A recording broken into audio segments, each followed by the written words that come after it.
All right, everyone, welcome back to another episode of the Cutlass Podcast. I hope this finds you well.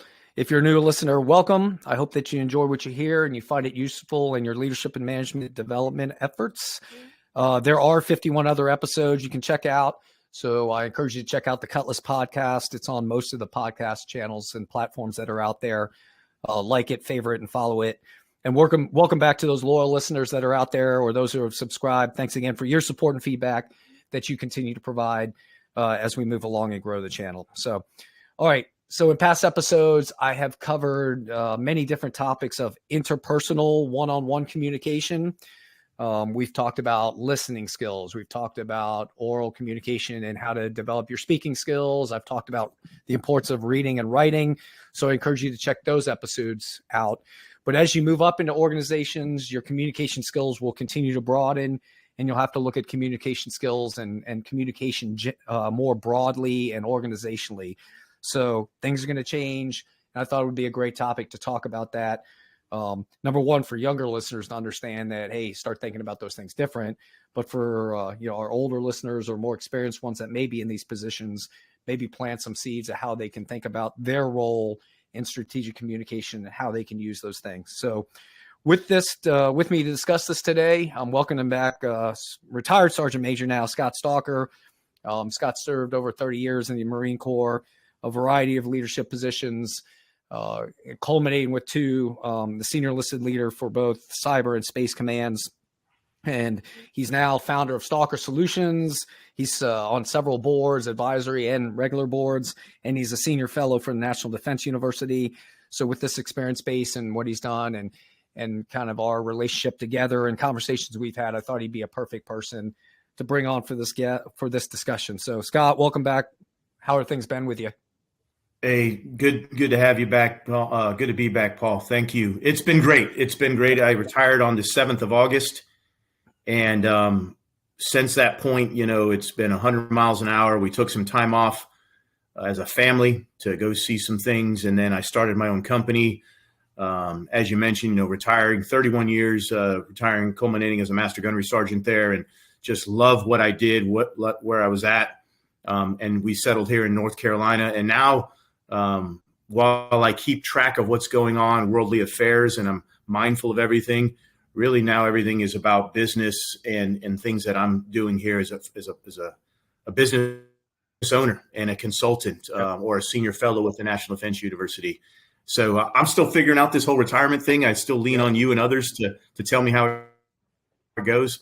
But it's been great so far. And again, thank you for having me back, sir. No, absolutely. You've got a perspective, you've got an experience set. I mean, this conversation, you've got to have that experience to have it, right, and have dealt with these kind of things. So you came to mind for this immediately, and I'm glad you have the opportunity to do it. So congratulations on your retirement. Yes, like we're saying, it's been 5 years for me, and I'm like, man, it went fast, but you quickly align to a new kind of model. So maybe that's an episode we can do in the future too. Something on. Would love to. Yeah. You know what I mean? I think that's a great one we could do.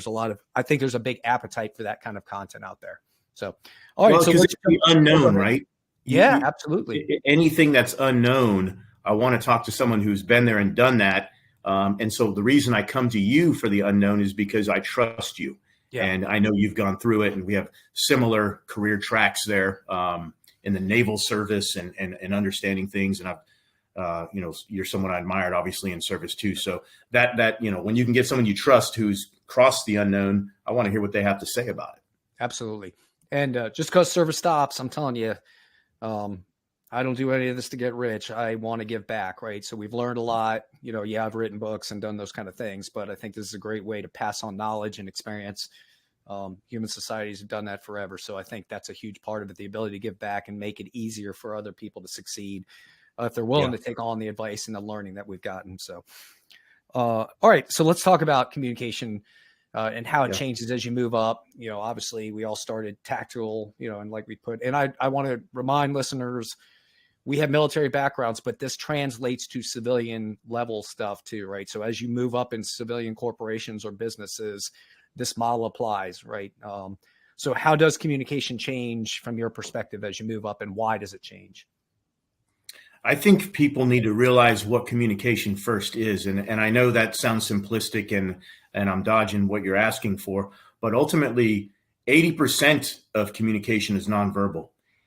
And so that when you move, whether you're in a senior position in the Department of Defense or you're in business, and I'm a member of a board, I'm talking to a CEO or other board members, being mindful of that 80%, those nonverbal cues, your appearance, that you're dressed for the appropriate occasion. And that could be, you're at a pool party, Roger that, you're in swim trunks, or if you're in the board meeting, you're in a coat and tie or appropriate for a female as well.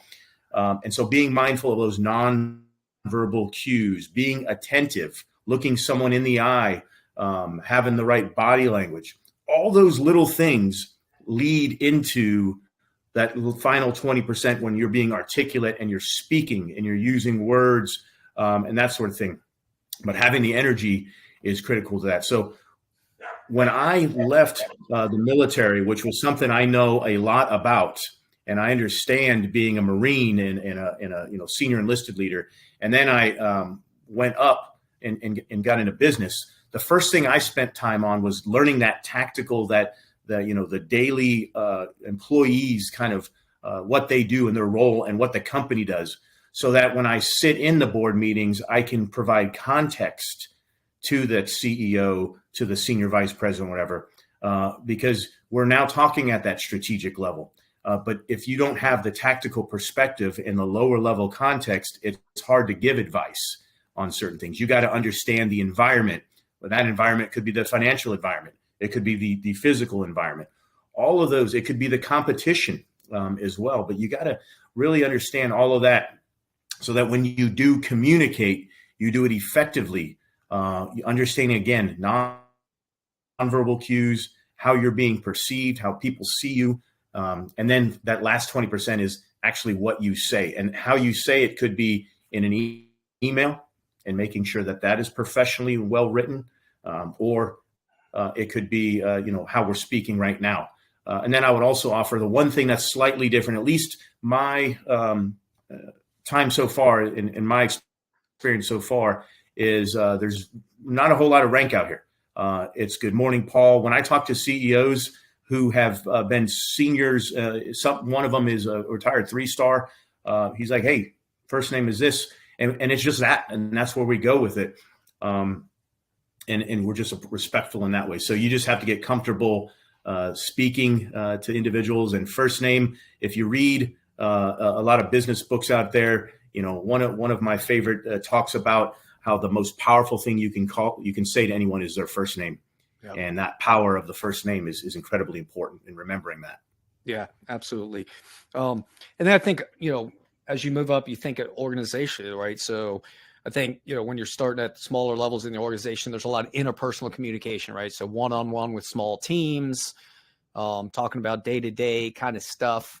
And then as you move up, who you speak with changes, right? Who your targets are. And I think we'll get a little bit into that later about, strategic communication plans, but and then the organization and how you view it, to your point about context changes, the things you're trying to communicate and what you're trying to influence with that communication change.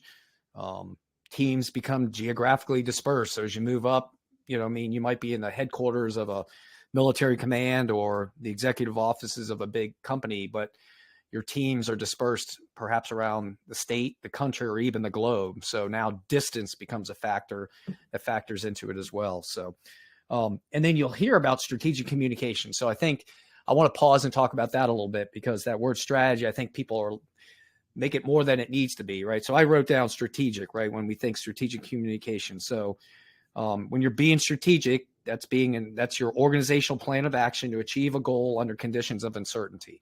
So it's really back to planning, right? It's a plan, but you're factoring in uncertainty. And I think sometimes you're also factoring in budgetary limitations, right? So I want to achieve a goal under certain conditions, but some constraints are possible too. So it makes you have trade-off decisions as well.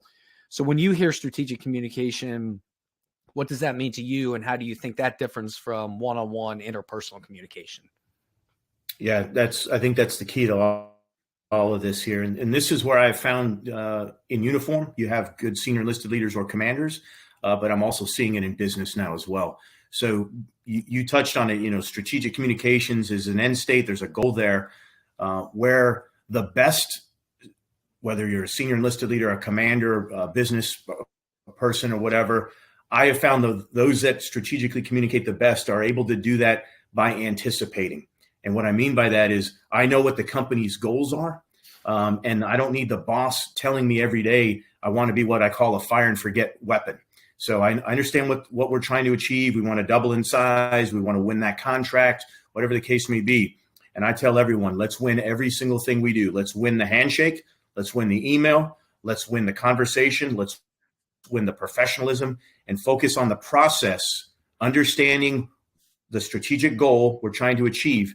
And if we focus on the process and winning every little sector of that in kindness and professionalism and educating folks along the way, we are elevating that into a strategic level conversation and a strategic level thought process, because everything we do is relentlessly in pursuit of that company and objective company goal. And so you and I have been in these meetings before, and we'll have, a boss say something or other, and they won't maybe look at us and tell us to go attack it. But we anticipate, wow, I heard them say this. I know what's getting ready to happen. Let me address that in a variety of ways. I could fly out there. I can have a conversation or whatever. And the same thing in business. Wow, the boss is saying this in business. I just saw an opportunity. I'm going to anticipate, and I'm just going to take it for action because I'm thinking strategically going forward. So I think it's really elevating our mindset, anticipating where those leaders are at, and knowing where the company goals are, and then executing with it instead of waiting, which is what you do more at that tactical level, for the junior boss to tell you because you don't have the experience. And so all we're talking about here is elevating our mindset, having an enterprise approach to what we do instead of myopically focusing on my little thing. I want to talk about the entirety of the enterprise, whether that's the larger department of the Navy or, pick your company, instead of me just talking about my little thing and my little piece of the pie. And that takes time. And some folks either don't want to get there or don't get there because they don't step back and get out of that operational and strategic level and look larger picture at the strategic piece that's out there. Absolutely. And be able to think of the enterprise. Excuse me. Yeah. No, absolutely. And I think you already said that the strategic communication plan, if there is one, should be one, I think. It may not be called that where you're at, but typically that's what it is. It is linked to the organization's strategic plan too, right? Which outlines the mission, the vision, the goals, the lines of objective, how you're going to measure those, what measured performance you're going to have.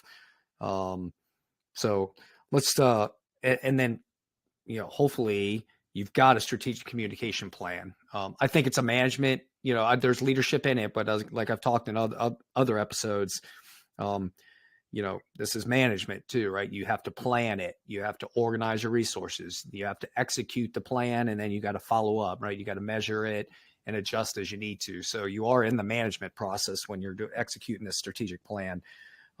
So what's been your experience with strategic communication plans? Have you seen them? Are they the norm or the exception? And what are the components that you see? I've got some things written down. I want to talk through those each, but what's been your experience with shaping and executing strategic communication plans? Yeah, I think this is another important one too, because there's a variety of ways to get the message out, and there's a variety of audiences you're always messaging, regardless of how you're doing it. My experience is both good and negative, if you will. I've seen a lot of folks reluctant to put a message out, and they make a lot of fear-based decisions, and they what if, oh my God, what if this is bad? What if it's not received right? Instead of trusting and empowering the communications professionals that you have, letting them know the 3 or 4 things you want to get across, and then putting forward a strategic messaging campaign, a strategic vision, and how we're going to talk through it. So I've seen that not go so well, to the point where we just put out something that was so vanilla, it actually was counterproductive. On the other side, even in the intelligence community, I've seen us put out great messages. Just to pat the CIA on the back. I saw a cartoon a commercial they just put out on Twitter a few days ago, taking advantage of an opportunity of some, of all the challenging times going on in Russia. And I thought it was brilliant how they did that. And it was classy. And obviously I don't think anyone's going to, retweet that and say, hey, I'm here at this address, recruit me to be a spy. It's more than that. But the point is they put the message out. And to me, it instilled great pride in those that work there. So the other piece of this too, though, Paul, is knowing who you're communicating with, both internal and external. And if you're in uniform, that external is going to be the adversary, right? So if the chairman of the Joint Chiefs comes out right now and says some things, he may be talking to the folks in front of him, but if it's being recorded, the Chinese are going to listen to it. The Russians are going to listen to it. They're going to look at where he's at. They're going to look at every little piece of that and pull it apart. And so you always have to be mindful of, if you're communicating externally, the adversary, the competitor is listening as well, right? So, okay, I'm the head of company X, and I'm saying we're going to target this sector of the economy, and we're going to do X, Y, and Z.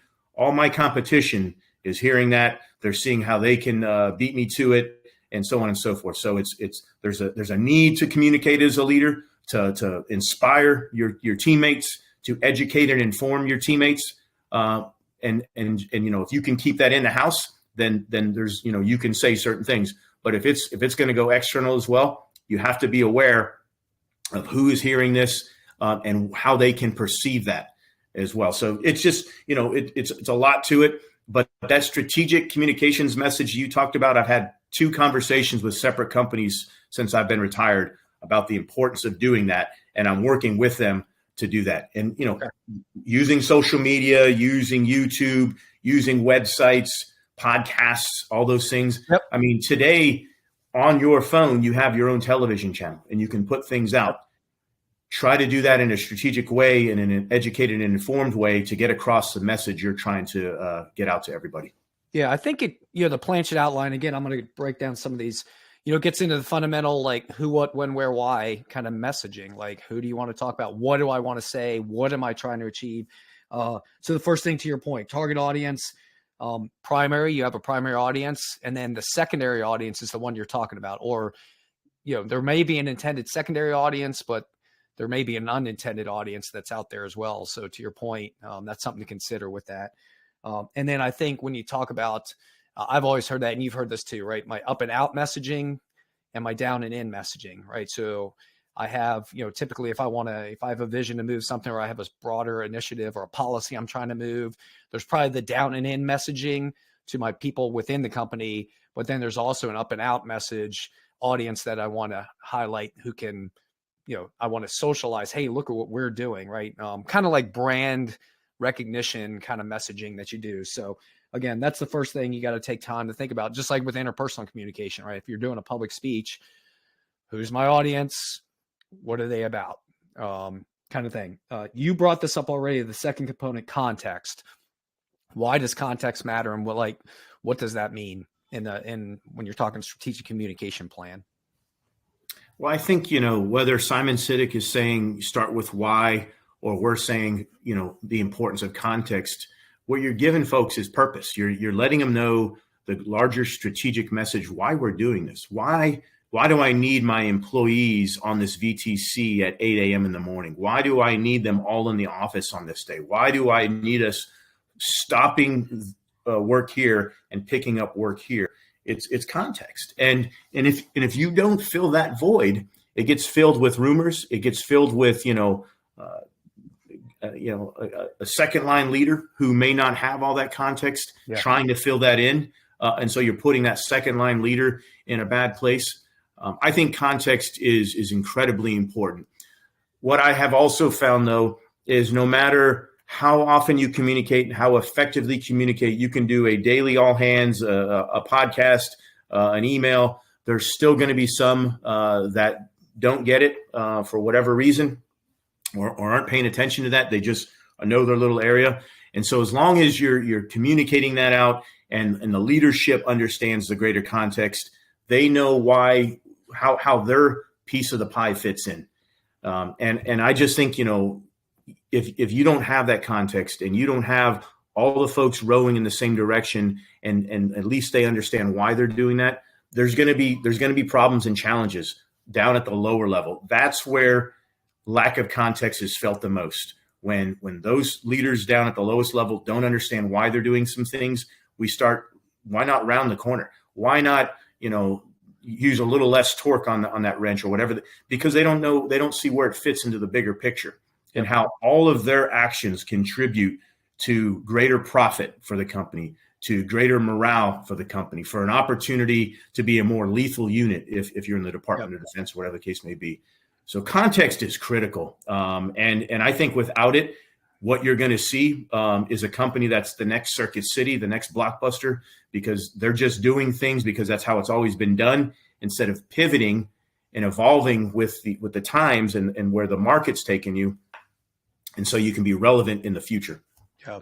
I think right before I retired and, towards the end of your career, you could see the context changing right within DoD, right? The narrative of the shift to high-end competition, the move away from, that Fifth Fleet focus, Middle East focus, anti-terrorism stuff we were doing in a higher focus on high-end peer, right? Russia, China, and setting the conditions and the context for, hey, we're going to be updating how we operate, right? We're going to be updating a lot of things and getting that message down, right? Deployment cycles are going to be different. How we use our stuff is going to be different. Some things are going to go away. We're going to stop doing things like this. The context is the broader context of what's going on in the world and within competition globally is going to impact your day-to-day, right? It may not impact how you turn a wrench or things like that, but it will impact where you turn that wrench and where you go on a ship and things like that. So I think that's one practical way I think we can say that too, that it really does happen when you think about context. Paul, I think too, if I can add to that, over the next few weeks here, we're going to see all of this play out where our service secretaries and our service chiefs, and even the senior enlisted leaders in the next few days are going to get in front of Congress and they're going to communicate. And they know as they prepare for this, obviously, they've got to give those leaders their best military advice. That's an oath they took. They're also mindful of the fact of what they say is going to be heard by the Russians, the Chinese, and other adversaries and competitors as well. And so, balancing that out with being honest, saying maybe I need to take this for the record or into a skiff to have a conversation in private. But all this is going to play out here shortly over the next few weeks with our service chiefs laying that out. And they're going to give us, in many ways, the context. And I'm not talking about the sound bites that are going to be played by different media venues to highlight and emphasize their points. But if you listen to the whole thing, which I try to do every year, everything they say, they're going to give you the context where, maybe the Marine Corps, which has recently said, hey, we need more ships in order to create to execute more Marine Expeditionary Unit deployments. Probably the Secretary of the Navy is going to let us know why we don't have those ships and why we need, this is the context to Congress, why we need more money to fund those ships in order to execute our national defense strategy and national security strategy. So all of this is a higher level of context, but it's still important for that audience and the external one as well. And that's a good example, great example of, again, back to the plan, right? So like I mentioned, the down and in, you've got those communication, but that congressional testimony is kind of an up and out communication, right? Like, so I have a message for the broader strategic goals. My team is going to do this piece of it, but then I need a message to Congress, what I need from them for me to achieve my goals, right? So again, different audiences, but the context for all of those is the same, so it's cool how that plays out. All right. The third thing you should capture in that plan is the intended outcomes. Right. I think we talked about that earlier, but any thoughts on that? Yeah, I think it's not just the intended outcomes, but deliverables and timeline, right? So I don't want to say, hey, I need to double our profits. I want to say specifically, I need us to double our profits by the second quarter and then work our way back on how we're going to get there. In order to do that, I've got to be able to hire X amount of employees. I got to focus on our greater return on investment areas, all of those things as well. But the timeline matters because I have found that without that timeline, without us, and there's a lot of those going on in the national defense strategy. You've heard of of the Davidson window of 2027. The others are out there, 2035, all these other timelines that are out there for that specific event as well, which then gives leaders who believe in that Davidson window, so to speak, to say, this is why I need to have the funding in by this year to build the ships or to have the aircraft or whatever the case may be. And so without the timeline, you just have a bunch of wildly important goals that are moderately amusing. But I have to work.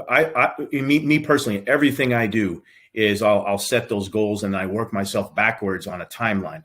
You want to lose 5 pounds? No problem.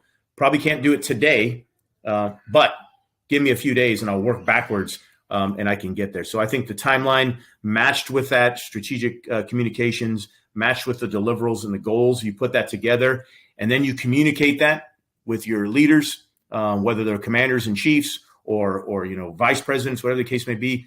Communicate that, socialize it with them, get them to give you feedback as well, because it shouldn't be just a one-way communication stream. And then you may have to make some adjustments, based on some great feedback you get. And at some point, we got to execute. Everyone's had their opportunity to give their thoughts and opinions, just like an election. At a certain point, that election has a consequence, and we got to move out and row the boat in the same direction. Awesome. Fourth component, the key messages, right? I think this is the what part of it all. So we've covered the who, the why, the what, and the when, or the how and when, or perhaps the key messages is the how. So what are your thoughts on key messages in your plan and advice on getting those out? What's that all about? Yeah, I think, at least for the things that I have done, there's two bins. There's talent and then there's technology. And what we're going to do with the talent and what we're going to do with the technology, I think is relevant. So for talent, for humans, what we're going to do, this is how we are going to educate our employees. Here's the expectations of all of our employees, not just the minimum, because that's easy, right? Show up to work, breathe air. No, I expect all of you to focus on your own personal development, or if you've been doing this for 3 years, you're going to PCS, and if you don't get promoted, it's time for you to leave the service. A variety of these things as well. And then on the technology side, the stuff, if you will, this is the context of why we're going to invest in this new technology, whether it's a large language model that's going to help us sift through a lot of data, or it's an aircraft carrier, or it's new technology on a submarine or a jet, you name it. It's in kind of those two bins. One is talent, one is technology. Technology being things and stuff that tangibles, if you will. And then messaging how we're going to invest in our people, how we're going to promote our people, how we're going to recruit talent, retain talent, all of those bins. I think that's the what, at least as I understand it, getting to that. And again, socializing this, having a communications. We have this discussion in the armed forces a lot about talent management. And I have always thought it's the wrong choice of words there. I believe more importantly, it should be about talent utilization. So for example, if I invest in Paul and I send you to a university to get a degree, I don't want to manage that so much as I want to utilize it. How do I get, as the United States Navy, the most out of what I just invested in you? And I do that by having a conversation before I send you to school and say, upon completion, here are the 3 or 4 places I plan to send you because I need that skill set here. I don't need an Arabic linguist potentially in South America, but because you just learned Spanish, I'm going to put you down in the Southcom AOR. That's simplistic, but the point is that utilize the talent. And I see it a lot more in the commercials, in the private sector than I did in the military, at least where I came from. There's an opening, we're going to put you there, you get the pay grade and the basic qualifications. I think the graduate level work being done is how do I do talent utilization? And that gets to the what of the individuals and how we're going to manage them and eventually create senior leaders within the organization from the beginning to the end. I retain that talent because I've utilized it appropriately and invested in it. Okay. Yeah, I think this is where you can also reinforce the with them or what's in it for me with these key messages. Amen. And as we went around, I remember, again, I would have probably, if I was doing a call with people, there'd be 3 or 5, probably not even 5, probably 3 key messages I wanted to highlight and emphasize. I think that was enough to digest. What was your experience with that? Well, maybe because I'm not the brilliant mathematician that I like to pretend I am, but I keep everything to three, and I'll bin off of those three. I'll keep them, larger pieces of conversation, and then I can sub out of them, whatever topic I can, have national security as one, and within that I'm talking Russia, China, and Iran. Okay, boom. Let me talk to you a little bit about Russia. Let me talk to you a bit about China. Let me talk about Russia. Within those conversations, now I can give you context that the reason the budget is shaped this way is because of the national security implications. And number three, the reason the resources are a certain way is because over the last few years, we've seen inflation and it costs more, people cost more, and so on and so forth. So I've been almost everything I do. And I don't know that I was taught this or learned this. I just happened to be this way. Someone probably taught it to me and I don't even realize it. But everything I do, I keep in the bins of three. And then, I may subcategorize some things as well, but even that won't be greater than three. And it's just a way that my brain works. Simple. So if I'm giving a 1 hour presentation, I don't necessarily have to memorize my speech. I just remember the three big things. Yeah. And then, national defense strategy. You want me to talk about economy and technology? Boom. I can speak for an hour on that easily because I've memorized the three big components. And then I just, talk about the subcategories as well. And then also as senior enlisted leader, being involved in the messaging, right, and the drafting of the plan and the development of the messages. And I think we'll talk a little bit more about that here in a bit. Yeah. Fifth component, the channel, I call them the channels of communication. So that's the how. How are we going to communicate? So what are the channels that you frequently use to deliver kind of strategic messaging?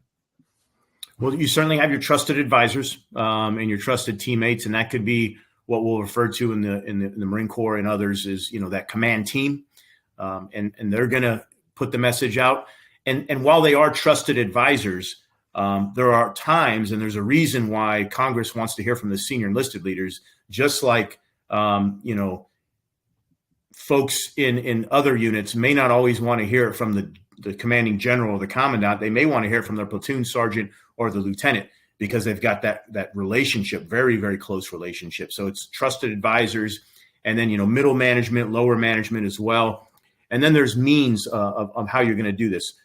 What method are you going to do? So when you and I first came in, we'd have an all hands formation, whether it was on the flight deck or, out in the field, it didn't matter. We would get everyone together and we would communicate with the team. And that's the way we did it. Now, in this way of global, we're global, we can communicate anywhere. What tools are you using is critical. And a lot of those are social media and sticking to the facts, using data, and sticking to the point is critical. Instead of a lot of the things that are out there now, you'll see a headline and the headline barely matches what the article is talking about, but it's really grabbing attention. And so you're fighting against that. But using email, text messaging, phone, there's a plethora of tools. Quite frankly, we could probably spend days talking about all the tools. But the most important piece of all of this is knowing how your people receive information. And if none of them are email people, then you sending out the daily email is probably a waste of your time and certainly a waste of theirs. You've got to meet the audience where they are. And this is something, we think about as we talk about recruiting in the military. If you're not where those that are in high school are at, you're going to have a hard time recruiting. There's one day a year, and it's going to be in a couple of weeks here, where everyone watches TV, not for the product so much as often for the commercials. And that's the Super Bowl. We literally have people that will do YouTube channels and social media after action reports on the commercials that are out there. And so I said all the time, man, that's a great opportunity to get the brand out there, to talk about, the honor of serving in the armed forces as well. And we'll see if they take me up on that.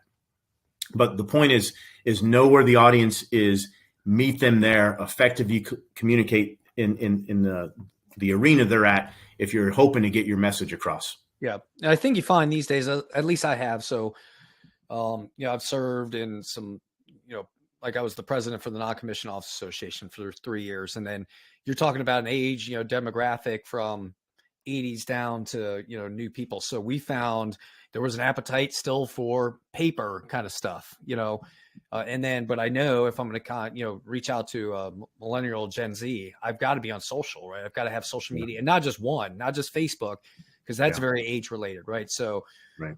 you got to be on all the stuff that's out there. I'm with you. I was always a fan of like, no, all the channels, use them all, consistent messaging. But those key messages should be captured regardless of what you're going to do. But yeah, there's a lot of cool tools like this now that you can use that are out there. So I'm with you. There's a bunch of them. All right. And then finally, the messenger, right? Who's going to tell the message and deliver it? So why is that important to have identified in the plan? And how do you decide who that should be? There are certain moments when only the boss can do certain things, right? So the State of the Union address cannot be done by the vice president or just pick somebody. There's a time and a place where we got to hear from the boss. And oftentimes those are in defined moments, whether that is, Memorial Day, Veterans Day, State of the Union address, or things like that. But they're also in tragedy. And one of the moments you and I have talked about in the past is a fallen shipmate of our senior chief, Shannon Kent, and being at her memorial there at the Naval Academy. Yeah. And that was when General Dunford, as the chairman, got up and gave remarks, because only he could do that in the power of that. And then the CNO presented her family with a medal along with the MCPON. And then the National Security Agency director as well, General Nakasone, and I was there. We presented things to the family. And that was a moment where you couldn't outsource that to anyone else. That had to be the leader, and only the leader could do that. But that's not all the time. And so you have to know who are the other, whether they're, people that just generally have that aura about them that can communicate and people are going to listen to, or whatever. But having that other tranche that's not always a leadership one that's passing out the information. So depending on the moment and the time, you got to, tag the right person, make sure they're communicating because they're trusted, and go from there. But rarely does it need to always come from the boss. But there are moments when it can only come from the boss. And you'll hear this in certain circles that 4-star or whatever senior leader CEO needs to know when it can only come from them, and they're the one that's going to have to deliver that message. So I think that's the balance of what's the context that we're talking about. Is this tragedy? Is this coming from the company, happy birthday type thing that is important, or is it just routine daily things that the COO, the command senior enlisted leader, the first sergeant, the senior chief petty officer, whatever, that they can deliver, and then outsourcing it? Because the counterproductive thing here is that if the boss is the only one always talking, or only the one sending out the email, at a certain point, we tone them out. I think in many ways, less is more here. And while we do need to hear from the boss, we can't hear from the boss every single day, or it's not as relevant. Yeah. I think it's definitely linked to the target audience, right? And who are they most apt to trust at a given time, right? And we saw this a lot, right? So definitely within the military, there's all kinds of different target audiences, right? So there's your active duty component, there's enlisted, there's officers, there's military spouses and families, right? So who talks to who about what? Yes, that the boss should be flexible enough to talk to all of them with trust and credibility. But there are certain people where you're gonna rely on that senior enlisted leader to engage a group of senior enlisted, or you and the boss together can communicate certain messages, right? So maybe your presence there just reinforces support for those key messages. Or maybe if I want to connect with military spouses, right? Maybe a trusted military spouse and a well-recognized influential military spouse is the most appropriate and best one to deliver it. Doesn't mean that anyone else can't, but it just adds that little something extra. And I think you think about that from the point of, trust and competence and credibility. So who is the person most competent and credible to deliver the message at that time? There's also a moment, Paul, too, where I need to protect my boss, and maybe I got to get into it on someone. I gotta, for lack of a better term, knife hand them and really lay into them, let them know they are not performing, they're not meeting our expectations, and I need them to step it up. and I'm protecting my boss from that conversation, because that might be the person that has to do the relieving if we get there. And so allowing me to do the course correction and protecting that individual is important. Conversely, when I've got you and I, like, honestly, we saw this, right? And I hate these distinctions per se, but hey, there's kind of a blue collar flavor to communicating to an enlisted force, right? It's kind of like white collar communicating to union, right? So there are people that are more, I can go in with a certain language set that my boss just won't come across as authentic, right? You're not going to deliver that message with the expletives that I can add to it with credibility, right? And I'm not saying I use those to manipulate, but I come with those from an authentic place that connects. So there's terms and language that we use differently in certain situations that you're not going to have anyone else deliver. Does that make sense? Right. It does. And I think really to your point is the reason you reserve and rarely use certain words is because if you did it all the time, it wouldn't have meaning. Yep. Absolutely. But the moment I come, off the top rope with some words or some body language or that sort of thing and some serious points, it's well received and it's understood. Whereas I don't need the boss doing that. One, because there's a lack of authenticity, but two, I want to protect that individual. Yep. And maybe if I could even flip this a little bit too, Paul, is that second leader, whatever you want to call them, XO, senior enlisted leader, senior vice president, is the other person that has to lead up to. And when our emperor, for lack of a better term, has no clothes on, our commander is doing things that isn't necessarily in line with the ethics, the core values of our organization, we are that person that has to communicate up, and only we can do that, because otherwise, a lieutenant in the Navy having a conversation with a Commodore on a ship and telling them to get their stuff together is not going to go well. But the command master chief doing that, absolutely, it's going to go well. Or that Commodore may not be there much longer if they have the moral courage to have that conversation, and the Commodore has the sense to listen. So I think there's some other things to that too that the audience should be mindful of. Is it's not just down, but it could be up as well. And then the natural skill sets of speakers, right? So there's been, I remember times when, I work for flag officers and they're like, hey, you out communicate most of the flag officers I see, so you're best positioned to do this. And I'd have to be, well, no, then you need to deliver the message. If I'm a stronger communicator, I will complicate the message. But then it got into a situation where I'm like, okay, I don't want to over communicate my boss either, right? So again, just knowing the natural communication skills of people. Maybe some people are better writers, right? So, the message from that person in the street communication plan is written. Certain people light it up on social media, right? So it's like, okay. So I think you've got to consider that when you're discussing who the messenger should be. That is so important. There's a maturity level there that you got to have in private with that leader. Yeah. A couple of assignments I've had where I was very aware that in front of an audience, I could deliver a message that would be better received, but I never wanted to show up my boss. And so I would pull myself back unless they asked me to deliver it for them. And then I would always advise, let me do this as you've departed, or I'll just do it on my own, so that it doesn't come across as I'm showing you up or anything, because I don't want any confusion who's in charge. Absolutely. Period. And so that is a maturity level. I hope your audience listens to you, Paul. Yep. They have to be self-aware. They got to look in the mirror and have that honest, humble conversation with the leader. And it's going to oftentimes be the CMC, because you've been doing this for so long. Yeah. And if you get a brand new commander, maybe the 05 or 06 level, they have not.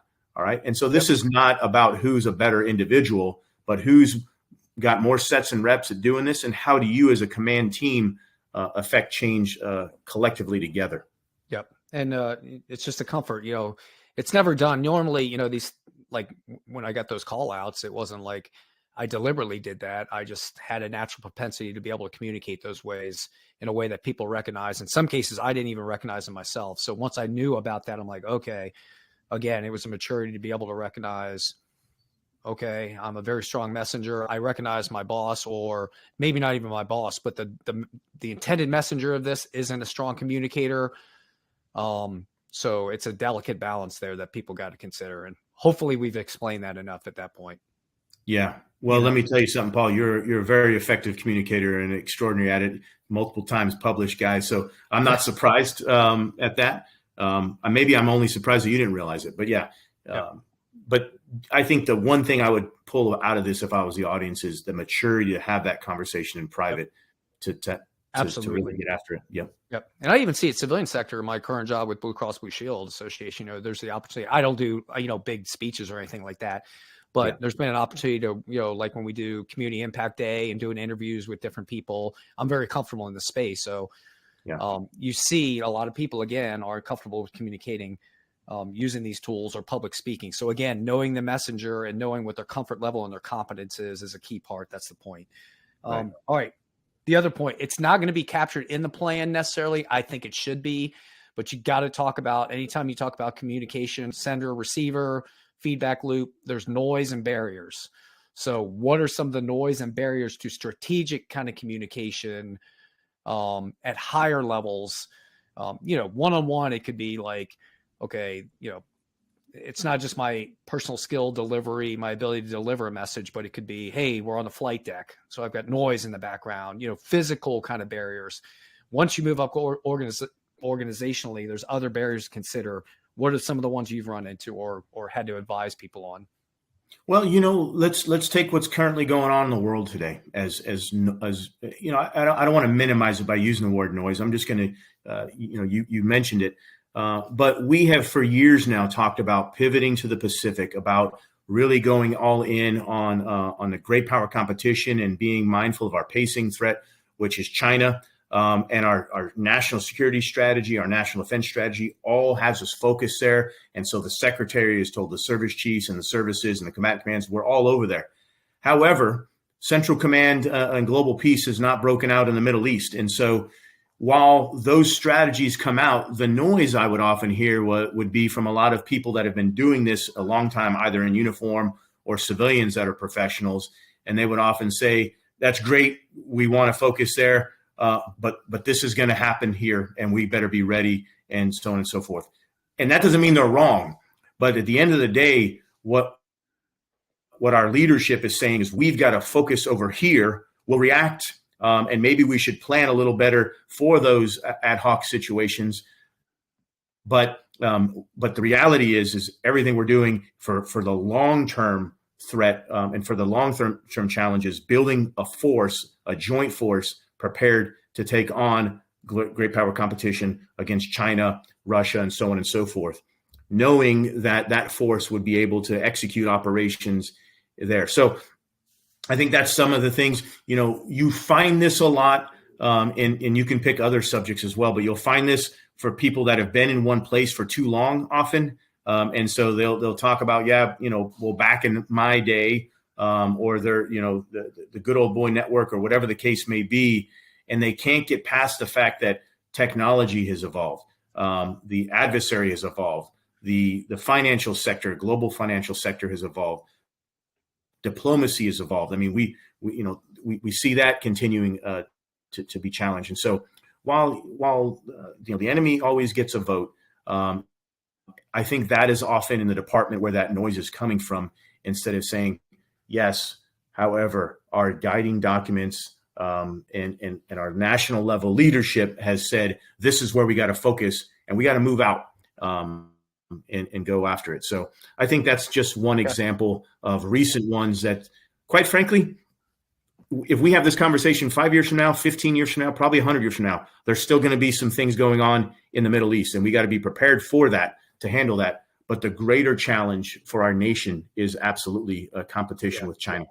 So I'm with you on that. I was going to say the number one I had written down was kind of misalignment of message, right? And not or inability to align, because there are competing messages as you move down. So if I'm at a strategic level and I've got a strategic message I'm trying to push out, every subordinate level below me has priorities too, right? Based on their piece of the pie. So they're communicating to their people. So the farther and farther you get down, you just see stacked messaging coming out, right? So, and if that messaging isn't aligned to the broader message, and it gets very complicated in organizations where each individual unit below is a separate, basically individual business, right? With their own priorities, their own perhaps strategic communication plan. Your message can easily get pushed aside or diluted. Or at the very bottom receiver, they're just kind of saturated with messaging already. So they hear lofty words and they're like, I can't take any more messaging, kind of thing. You've seen that, I think. Does that make sense what I'm trying to explain? It does. Here's an example specific to that. I think the department incorrectly says people first. It's never people first. It is always mission first. That's sad to hear. However, if it was people first, we would do risk and mitigation, and we wouldn't put them in situations in order to accomplish a mission where they may die. Yep. That is our mission. We signed up for this. Whatever service you're in, there's a potential for great harm to come, and we know that. But the mission and everything always comes first. There's a reason our shipmates are extended out at sea often. If it was people first, we'd fly them home. They got to see their kids. Yeah. We got to care about their people. And that doesn't mean we don't care about them. We do. We love our shipmates, our sailors, our Marines, and so on and so forth, our soldiers. But the mission always in the department has to come first. And so when we put out this thing, this narrative that it's people first, it's disingenuous, in my opinion. It's not accurate. And it's missing the honesty that our service members know, and they know we're not giving it to them straight. Instead of saying, listen, the mission is always going to come first. I'm going to do everything I can to take care of you, whether that means getting you the right barracks, the right pay, the right training, whatever the case may be. But no one will ever come before the mission. Just like I tell my daughters, they will never come before my wife, right? And that's a hard conversation to have. But in all honesty, I think we miss it every single time we say that, because it's not accurate historically, and it's not true. Yeah. And another one I think as you get up again is this kind of geographical distance. That can be challenging, but now with modern tools, again, you've got in-person opportunities, right? So geographically, you may be constrained by budget, right? Like, well, I can't afford to fly you out to go speak one-on-one, but now using these kind of tools, you just got to consider things like time change, and again, but these kind of new tools to reach out, man, I do those now, during Chiefs initiation when I get invited to speak to groups. I don't need to fly out there now. I can just huddle them up. They go in a room. I come up on the screen and I can communicate very effectively. Yeah, it misses a bit of the impersonal touch, and there's things you miss. But overall, any other advice on geographical distance and how to manage communication that way? No, there's a variety of ways. It depends on what you're trying to accomplish. If you're trying to build a team, I think physically you need to be there, because there's things you got to do, whether that's embracing shared hardships, having a social and breaking bread, and just building that trust. If you're strengthening or reinforcing something you already have, or you're just there as a guest communicator, there's no reason more often than not you can't do this virtual. And you and I have done these, since I've been retired. I've done a couple of global ones where I've been in my office at midnight because the audience is up at a different time frame, and I'll do a keynote with them and deliver, and it's virtual. Not only do we save an awful lot of money, but the 3 days it would have taken to get there, and all these other things just wasn't worth the time. So you got to balance that out. What are you trying to accomplish? And I think if you're trying to build a team, you got to be there physically to build. But after that, if you've already got the team, hey, I just got to see my shipmates. How we doing? Let me jump on a Zoom real quick and talk to you. That's good to go. You speaking to a group of sailors to deliver a keynote or to get a couple themes across. Yeah, absolutely. Why would you not do that virtual? Because if you showed up physically, you're going to show up for an hour and then you're just going to leave.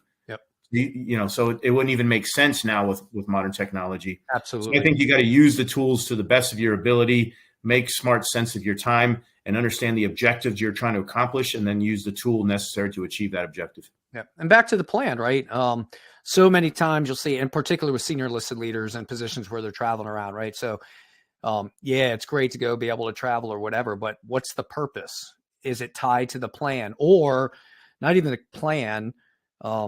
The governance, right? Like the decision-making on policy. So if you're going to go out and travel face-to-face, sure, you can message to them on behalf of the boss. I think that's one thing we do, but you better be gathering feedback and something to bring back into governance as well. Remember, it's two-way communication. So it's not just the message down. I think those audiences, one of the things you're trying to accomplish is the feedback from the broader audience, right? So that's a piece, I think, of the deliverables that we talked about before. But there's many times where I think people go out and travel and they love traveling. There's cool places to go and travel, but they don't connect it to any kind of plan or sense of purpose or kind of some deliverable they own their boss. I love that point you made about in-person and team building and trust building. Yeah, I can't measure that. That's what we would call it soft ROI in the realm I do of outreach. But there is there is definitely value to that. But it's got to be, again, accounted for in that plan, right? So if you're going to have a person go out, identify the key times when that's going to be. What are those events? Because again, if this gets into budgets, you've got to account for that. But you got to be able to understand what the intended return, again, like we said, what is the intended outcome of that engagement? In some cases you can't measure it. Some cases you can. You hear this more in the private sector and the commercial sector than you do in the department. Matter of fact, I don't think I've ever heard it in the department, but this idea of we are out of money, now we have to think. Yeah. And that's the same bit, right? So there's a time and a place where a company will invest $10,000, $20,000, whatever the case may be, to fly you out to speak, to do something, and then to come back. And you'll do that analysis, that ROI, and say, you know what, the juice is worth the squeeze. In the department, oftentimes you would just get on a plane and go do that because you don't have to necessarily, although you should, you oftentimes didn't have to think of the money as much. Yeah. But the one thing that is often missing, and when you have leaders that are traveling all over the place for the sake of traveling, is the other message that can often convey is a lack of trust. If I'm always, I've got to be out to these units all the time, why don't I just trust the commander and the senior enlisted leader that are there? Okay. There's a time I got to come out there. I got to see some things. I may want to, say goodbye to them as they get ready to leave on a deployment or whatever. But if I'm there all day with the admiral, the general, whatever, or if it's just me, the other message it could come across is, wow, I don't know if they trust me. It's almost like that IG getting out there. Yeah. So you just got to be mindful of that. And I don't think when I traveled, people thought I was inspecting them or checking up on them, except to know that they've got, the narrative from my boss and they're executing, and I just want to see how they're doing. Yep. But if you don't do that the right way, it could come across as missing that trust, and then it's counterproductive to everything you're trying to achieve.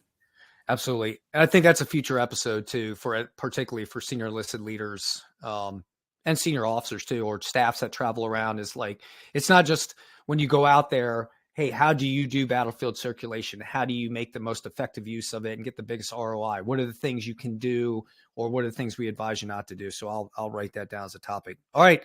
So we've covered a lot. So I'm going to throw it over to you we could keep going for an hour, but we're already a bit longer than I typically like to go, but it's good discussion. So closing thoughts, over to you. Yeah, I've been thinking a lot about this subjects of leadership, and how a lot of things that are out there today kind of start you at the back end of it, right? You want to know about leadership. I can read a book from an admiral or someone like that, but I want to know how you get there. What are the things you have to do? And one of the things I would offer to the audience here is there's a book, How to Win Friends and Influence People. And it is one of the greatest books ever written for uniform members, for business members, for anyone. I keep it with me at all times when I travel. And I've read it, a dozen times or so, but I'll just open up a couple pages as I'm getting ready to meet a client. And make sure, okay, I'm reminded when I have that handshake, my body language, I'm squaring my shoulders, I'm looking in the eye, and I win the handshake professionally, being kindness, remember their first name, send a follow-up email, little tiny things like that. Focusing on the process, not the outcome, allows you to get there. And then there's a lot of other things. There's intangibles before you get on the stage as a guest speaker, making sure all of the work, your subject. I mean, these things people may not think of, or they think, yeah, I got it, but they matter. Are you getting the appropriate amount of sleep? Are you hydrated? I can go on and on as well, but I'll just start and end with that book, How to Win Friends and Influence People. It it captures everything we're talking about here, whether you're in uniform or not. And it's so good. But that last piece there, and Paul, you say this better than anyone, is if you're going to be communicating effectively and you're going to try to grow up that corporate ladder or the promotion ladder in the armed forces, you need to be dedicating some time to your own personal development, reading, listening to key speakers so that you can grow as well. Otherwise, you're going to stay where you currently are, but you're expecting to get promoted to that next level, and that's not going to happen. So, Paul, I always love having these conversations with you. Like I said, you call, I'm answering. I'll be there for you, brother. It's good to have this, shipmate. So thank you very much for the time today. And if folks want to find me, they can look for me on YouTube. I started my own channel there, or on LinkedIn as I get moving out with Stalker Solutions. So thanks again, sir. No, some great insights, and hopefully people see now how this progresses, right? So you learn interpersonal skills, and then you learn to talk to increasing groups of people, public speaking, and you're honing this skill set, right? Your reading is enhancing your vocabulary, and your ability reading makes, writing better, makes speaking better. So when you get in these positions where you're integrated, hopefully into a strategic communication plan, you can deliver, right, your piece of that thing. And that's kind of the goal of this. So hopefully we've raised some awareness of strategic communication, what it's about, what the components are.